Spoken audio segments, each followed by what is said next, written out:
Chapter 16. The Execution.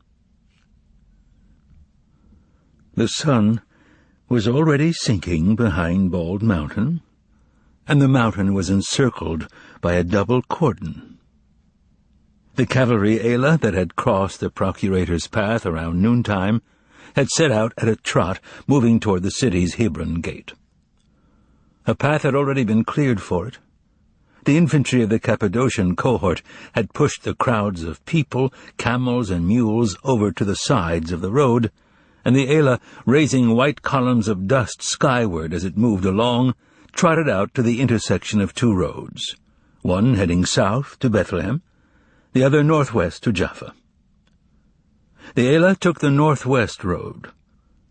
The same Cappadocians were deployed along the sides of the road, having been successful in their efforts to clear the various caravans hurrying to Yerushalayim for the holiday out of the way in a timely fashion. Crowds of pilgrims had left their striped tents, which were pitched temporarily on the grass, and were standing behind the Cappadocians. After traveling about a kilometer, the Ayla overtook the second cohort of the Lightning Legion, and after traveling another kilometer, the Ayla was the first to arrive at the foot of Bald Mountain. There, the men dismounted. The commander divided them into platoons, and they cordoned off the base of the small hill so that it was accessible only from the Jaffa road. A short time later, the Ayla was joined by the second cohort, which set up another cordon higher up the mountain. The last to arrive was the century under the command of Mark Ratkiller. It advanced in two columns, one on either side of the road, and in the middle of the columns, escorted by the secret guard, came the cart carrying the three condemned prisoners. They wore white boards around their necks which said, in both Aramaic and Greek, outlaw and rebel.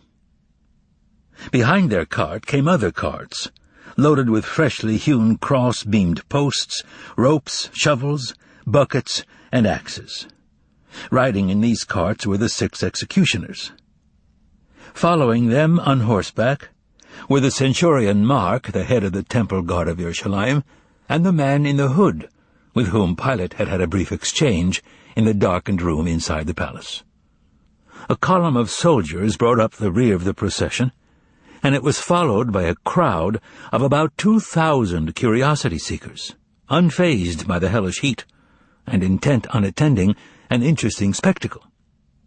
Joining them were the curious pilgrims, who were not deterred from tagging along at the tail of the procession.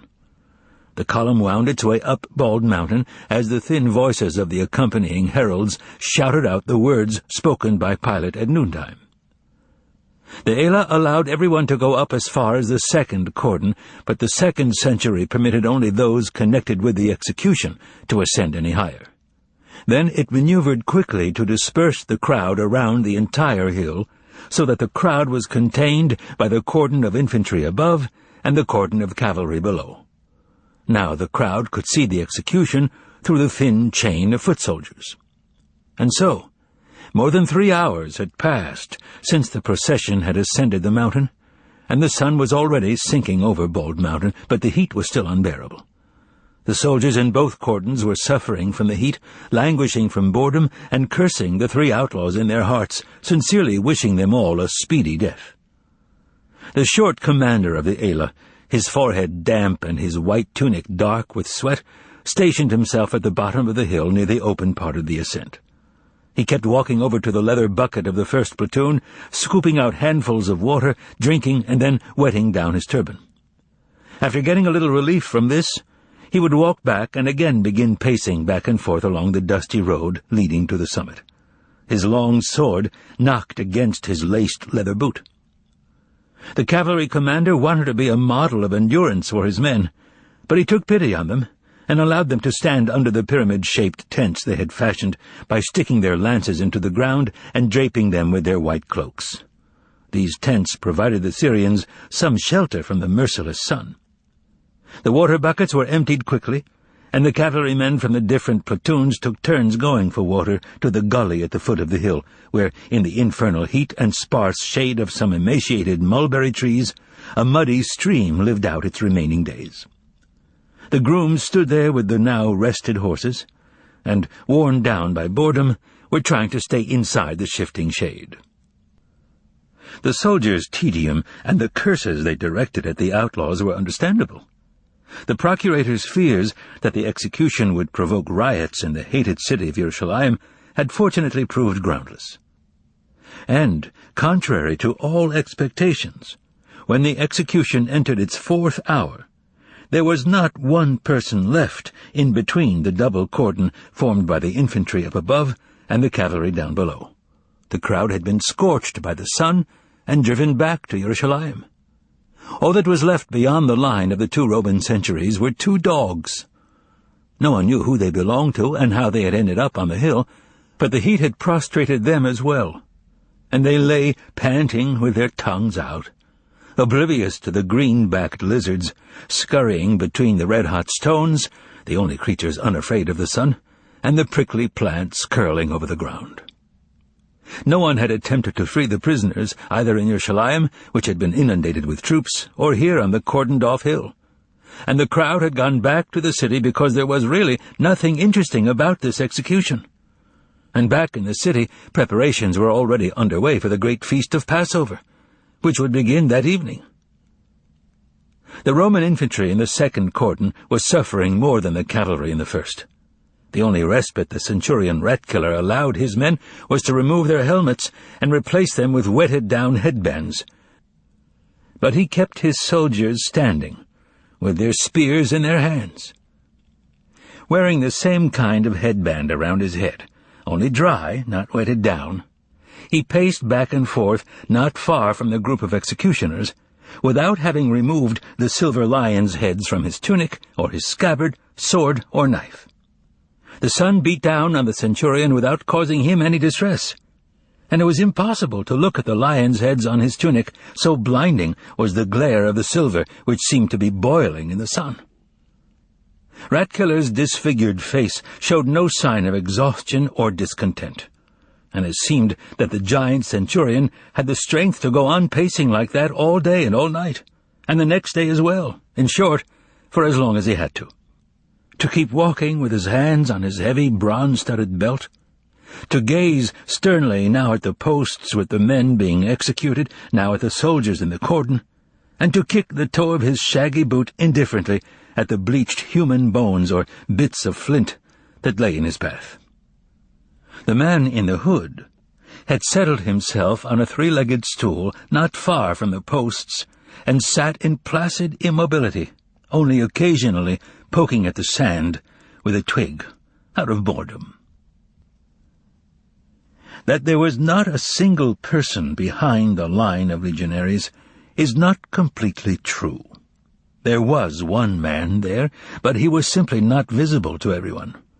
The spot he had chosen was not on the side where there was an open ascent up the mountain, and where the most comfortable view of the execution could be had, but on the northern side of the hill, where the ascent was not sloping and accessible but uneven, with crevices and cracks, and where, in one of the crevices, clinging to the heaven-cursed waterless soil, trying to survive, was a sickly fig tree.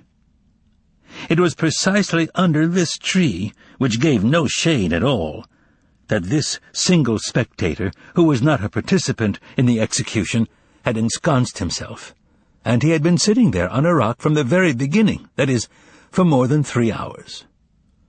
Yes, the place he had chosen was the worst, rather than the best place to view the execution. Nevertheless, from that vantage point the posts were visible, and visible as well beyond the cordon were the 2 shiny spots on the centurion's chest. And that was evidently more than sufficient for this man who obviously wanted to remain unobserved and undisturbed by anyone. 4 hours before, however, when the execution was just beginning, this man had acted very differently and had been very noticeable indeed. No doubt that was why he had changed his behavior and had sequestered himself. It was when the procession had passed the 2nd cordon and reached the top of the hill that he had made his first appearance, acting like an obvious latecomer. Breathing heavily, he did not walk but ran up the hill, pushing others aside, and when he saw that the line had closed in front of him as well as everyone else, He acted as if he did not understand the angry shouts being directed at him, and made a naive attempt to break through the cordon to the place of execution, where the condemned men were already being taken off the cart. For his efforts, he received a heavy blow on the chest with the dull end of a spear, and he jumped back from the soldiers with a cry not of pain, but of despair. He gave the legionary who had struck him a dull and totally indifferent look, as if he were impervious to physical pain. Coughing and gasping for breath, clutching his chest, he ran around the circumference of the hill, trying to find some break in the line on the northern side where he might be able to slip through. But it was too late. The ring had closed, and the man, his face contorted with grief, was forced to abandon his attempts to break through to the carts from which the posts had already been removed. Such attempts would only have led to his capture, and being arrested on that particular day was certainly not part of his plan. And so he had gone over to a crevice on the side of the hill where it was more peaceful and no one would bother him. This black-bearded man, his eyes suppurating from the sun and from lack of sleep, was now sitting on a rock, consumed with anguish. With a sigh, he would periodically open his tallit, once light blue, but now ragged and dirty gray from a life of wandering, and bare his chest, which had been bruised by the spear and was dirty with sweat. Then, in a state of unbearable torment, he would raise his eyes to the sky, following the flight of 3 vultures who, for some time now, had been tracing broad circles high in the sky in anticipation of the feast to come. Or he would fix his hopeless gaze on the yellow earth and see there the remains of a dog's skull with lizards running all over it. The man's suffering was so great that from time to time he would start talking to himself. "Oh, what a fool I am," he mumbled, swaying back and forth on his rock in a state of mental anguish, digging his nails into his swarthy chest. "Fool, stupid woman, coward, I'm carrion and not a man." He would fall silent, drop his head, and then, after taking a drink of warm water from his wooden flask, he would become animated again and grab for the knife hidden on his chest under his tallit, or for the piece of parchment in front of him on the rock, beside a small stick and a bladder of ink. The parchment already had some scattered jottings. "The minutes go by, and I, Levi Matvei, am here on Bald Mountain, and still death does not come." And further on, "The sun is sinking, and still no death." Now, in a hopeless state, Levi Matvei had used his sharp stick to record the following: "God, why art thou angry at him? Send him death." When he had written that, he burst into tearless sobs, and again dug his nails into his chest. The reason for Levi's despair was the terrible misfortune that had befallen Yeshua and himself, and also the mistake that he felt he, Levi, had made. 2 days before, Yeshua and Levi had been in Bethany outside Yerushalayim, where they had been visiting a vegetable gardener who had been most favorably impressed by Yeshua's preachings. Both guests had worked in the garden all morning, helping their host, and they were planning to go into Yerushalayim in the evening when it was cooler. But for some reason, Yeshua had suddenly started to hurry, said he had urgent business in the city, and left by himself around noontime. That had been Levi Matvei's first mistake. Why, oh, why had he let him go alone? In the evening, Matvei had not been able to go to Yerushalayim. He was hit by a sudden and terrible illness. He shook all over. His body was on fire, his teeth chattered, and he constantly had to ask for water. He was unfit to go anywhere. He collapsed on a horse blanket in the gardener's barn and lay there until dawn on Friday, when Levi's illness left him as suddenly as it had come. Although he was still weak and his legs trembled beneath him, he was tormented by forebodings of disaster. And so he said goodbye to his host and set out for Yerushalayim. There he learned that his forebodings had not deceived him. Disaster had taken place. Levi was in the crowd, and heard the procurator pronounce the sentence. When the condemned men had been taken out to the mountain, Levi Matvei ran alongside the column in the crowd of curiosity-seekers, trying at least to find some inconspicuous way to let Yeshua know that he, Levi, was there, that he would not forsake him on his final journey, and that he was praying that Yeshua would have a speedy death. But Yeshua had been looking up ahead to where they were taking him, and had not seen Levi. And then, when the procession had gone a short distance, Matvei had a simple and ingenious idea as he was being jostled by the crowd pressing in upon the column. And, being as hot-headed as he was, he immediately cursed himself for not having thought of it sooner. The cordon of soldiers was not impenetrable. There were gaps in it. If one were quick and timed it right, it might be possible to bend down, slip between two of the legionaries, get to the cart and jump on it. Then Yeshua would be saved from suffering. A single instant would be enough to plunge a knife into Yeshua's back and shout, "Yeshua, I am saving you, and I'm going with you. I, Matvei, your true and only disciple." And if God would grant him yet another instant of freedom, then he might be able to stab himself as well and avoid death on the post. But the latter was of little concern to Levi, the former collector of taxes. He did not care how he died. The only thing he wanted was for Yeshua, who had never done anyone any harm in his whole life, to escape being tortured. The plan was a very good one, but it had one flaw. Levi had no knife, nor did he have any money to buy one. Enraged at himself, Levi broke away from the crowd and ran back to the city. Only one thought burned in his fevered brain, and that was to get hold of a knife there right away by whatever means, and then to catch up with the procession once again. He reached the city gates, maneuvering his way through the crush of caravans pouring into the city, and over to his left he saw the open door of a bread shop. Breathing heavily after his run down the blistering street, Levi regained control of himself and walked sedately into the shop. He greeted the woman behind the counter and asked for a loaf from the top of the shelf, saying it appealed to him more than the others. When the woman turned around to get it, he silently and quickly grabbed from the counter a long, razor-sharp bread knife, ideal for his purposes, and bolted out of the shop. A few minutes later he was again on the Jaffa road. But the procession was nowhere in sight.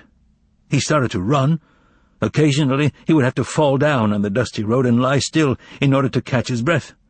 And so he would lie, startling those passing by on mules and on foot en route to Yerushalayim.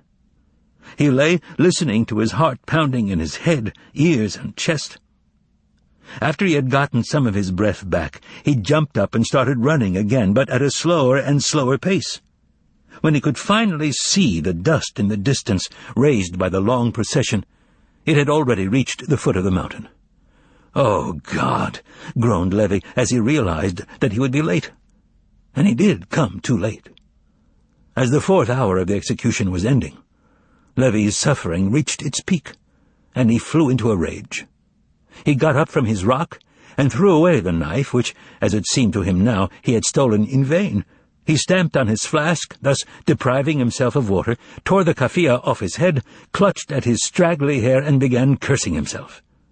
He cursed and yelled out meaningless words. He roared and spat, reviling his mother and father for bringing such a fool into the world. Seeing that his cursing and swearing had no effect and had caused no change in the blazing sun, he narrowed his eyes, clenched his dry fists, raised them up to the sky, to the sun that was creeping lower and lower as it lengthened the shadows and neared its fall into the Mediterranean Sea, and he demanded that God send a miracle right away. He demanded that God send death to Yeshua then and there. When he opened his eyes, he realized that everything on the hill had stayed the same, with the exception of the shiny spots on the centurion's chest, which had gotten dimmer. The sun's rays were falling on the backs of those being executed, who were facing toward Yerushalayim. Then Levi cried out, "I curse you, God!" In a hoarse voice he shouted that he had become convinced of God's injustice, and no longer had any intention of believing in him. "You're deaf!" bellowed Levi. "If you weren't deaf, you would have heard me and killed him on the spot." Narrowing his eyes, Levi waited for fire to fall from the sky and strike him down. That failed to happen, and without opening his eyelids, Levi went on shouting out caustic, offensive remarks to the sky. He screamed about his utter disenchantment and about the fact that there were other gods and religions. Yes, another god would never have allowed someone like Yeshua to be strung up on a post and burned by the sun. "I was mistaken," cried the now completely hoarse Levi. "You are the god of evil. Or has the smoke from the temple censers blinded your eyes? And are your ears deaf to everything but the trumpet calls of the priests? You are not an omnipotent god, you are a black god. I curse you, god of outlaws, their protector and their soul." At this point, something blew in the face of the former tax collector, and something stirred beneath his feet. There was another gust, and when Levi opened his eyes, he saw that everything around him had changed, either because of his curses or for some other reason. The sun had disappeared without reaching the sea it sank into every evening. After swallowing the sun, a menacing thundercloud was rising relentlessly on the western horizon. White foam bubbled around its edges, and its smoky black belly was fringed with yellow. The cloud rumbled from time to time and emitted streaks of fire. The wind that had suddenly blown up chased spirals of dust down the Jaffa road, across the sparse valley of Gaian, and over the pilgrims' tents. Levi fell silent, and wondered whether the thunderstorm about to envelop Yerushalayim would have any effect on poor Yeshua's fate. And as he gazed at the streaks of fire that were splitting open the storm cloud, he begged for the lightning to strike Yeshua's post. Levi looked repentantly at the clear part of the sky not yet devoured by the storm cloud, where the vultures had flown in order to escape the thunder and lightning, and he thought that he had been much too hasty with his curses. Now God would not listen to him. Levi turned his gaze to the foot of the hill where the cavalry regiment was deployed, and saw that significant changes had taken place there. He had a good view from above and could see the soldiers bustling about, pulling their lances out of the ground and throwing on their capes, and the grooms running out to the road, leading raven black horses by the reins. It was obvious that the regiment was preparing to move out. Shielding his face from the blowing dust with his hand and spitting the sand out of his mouth, Levi tried to figure out the significance of the cavalry's imminent departure. When he turned his glance upward, he could make out a small figure in a crimson-colored military chlamys who was making his way up to the execution site. Sensing that the joyous end was at hand, the former tax collector felt a chill in his heart. The man ascending the mountain in the 5th hour of the outlaw's suffering was the commander of the cohort, who had ridden out from Yerushalayim along with his orderly. At a wave of Ratkiller's hand, the cordon of soldiers opened up, and the centurion saluted the tribune. The latter drew Ratkiller aside and whispered something to him. The centurion saluted a second time and moved over to the group of executioners who were sitting on rocks at the foot of the posts. The tribune walked over to the man sitting on the three-legged stool, and he got up politely to meet him. The tribune said something to him in a low voice, and they both walked over to the posts. They were joined by the chief of the temple guard. Ratkiller cast a squeamish glance at the dirty rags piled on the ground by the posts, rags that had once been the criminal's clothing and had been rejected by the executioners. He summoned 2 of them and ordered, "Follow me." A crazed, raspy-sounding song could be heard coming from the nearest post. On it was Gestas, who had been driven mad by the flies and the sun when the execution was nearing the end of its 3rd hour, and who was now quietly singing something about grapes. He would, however, occasionally shake his turbaned head, and when he did, flies would lazily swirl off his face, only to return and light on it again. Dismas, who was on the 2nd post, was suffering more than the other 2 because he had not lost consciousness, and he shook his head right and left frequently and systematically so that he could strike an ear against each shoulder. Yeshua had been more fortunate than the other 2. In the 1st hour, he had had intermittent fainting spells, and then he lost consciousness. His head, in its straggly turban, hung on his chest, and he was therefore so covered with flies that his face had disappeared beneath a black, heaving mask. Fat horseflies clung to his groin, stomach, and armpits, sucking on his naked yellow body. In response to a sign made by the man in the hood, one of the executioners took a spear, and another brought a bucket and sponge over to the post. The one with the spear raised it and ran it along each of Yeshua's arms, which were stretched out along the cross-beam of the post and fastened to it with ropes. The body with its protruding ribs gave a shudder. The executioner ran the end of the spear over his stomach. Then Yeshua raised his head, and the flies took off with a buzzing sound, thus revealing the hanged man's face. Bloated from bites, and with swollen eyelids, his face was unrecognizable. Ungluing his eyelids, Hanotzri glanced down. His usually bright eyes were now dulled. "Hanotzri," said the executioner. Hanotzri's swollen lips moved slightly, and in a hoarse outlaw's voice he asked, "What do you want? Why have you come?" "Drink," said the executioner, lifting the water-soaked sponge to Yeshua's lips on the end of the spear. His eyes flashing with joy, Yeshua pressed his lips to the sponge and greedily drew in the moisture. Dismas's voice was heard from the neighboring post. "That's unfair. He's as much of an outlaw as I am." Dismas strained his body but could not move. His arms were tied to the crossbeam in 3 places with rings of rope. He pulled in his stomach, dug his nails into the ends of the crossbeam, and turned his head toward Yeshua's post. His eyes burned with malice. A cloud of dust enveloped the place of execution. It got very dark. When the dust lifted, the centurion shouted, "Silence on the second post!" Dismas fell silent. Yeshua pulled away from the sponge, and trying unsuccessfully to make his voice sound gentle and convincing, he hoarsely implored the executioner, "Give him a drink." It was getting darker and darker. The storm cloud rushing toward Yerushalayim already filled half the sky. Turbulent white clouds swept by in front of the thundercloud, which was bursting with black water and fire. Lightning flashed, and thunder clapped right above the hill. The executioner removed the sponge from the spear. "Praise the merciful hegemon," he whispered solemnly, and quietly pierced Yeshua through the heart. Yeshua shuddered and whispered, "Hegemon." Blood ran down his stomach, his lower jaw trembled convulsively, and his head dropped down. As the thunder clapped a second time, the executioner let Dismas drink, and with the same words, "Praise the hegemon," killed him too. Gestas, who had lost his reason, cried out in fright as soon as the executioner appeared beside him, but when the sponge touched his lips, he growled something and took hold of it with his teeth. Seconds later, his body also hung limply, straining against the ropes. The man in the hood walked behind the executioner and the centurion, and behind him came the head of the temple guard.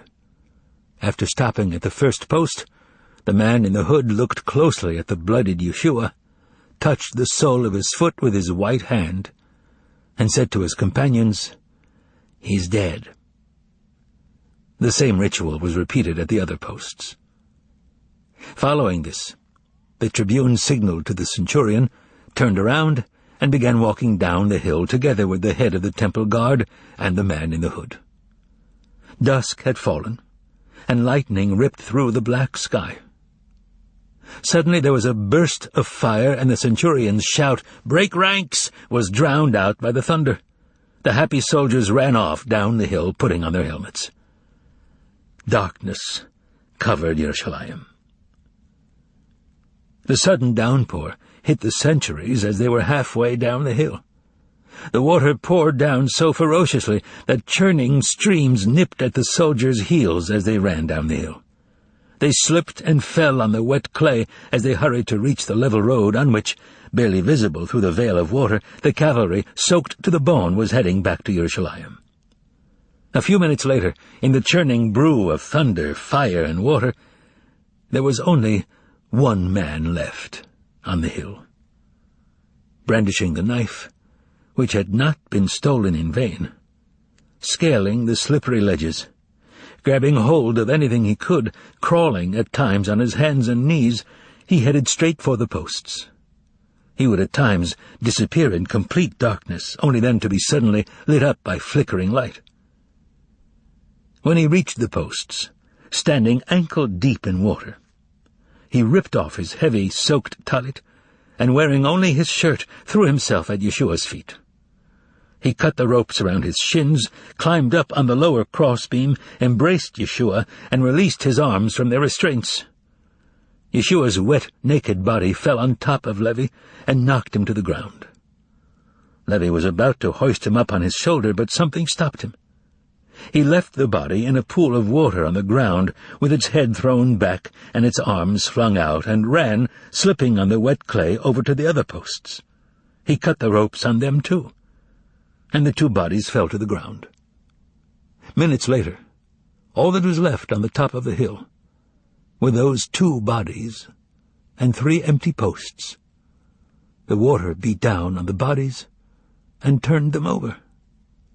By that time, both Levi and Yeshua's body had vanished from the top of the hill.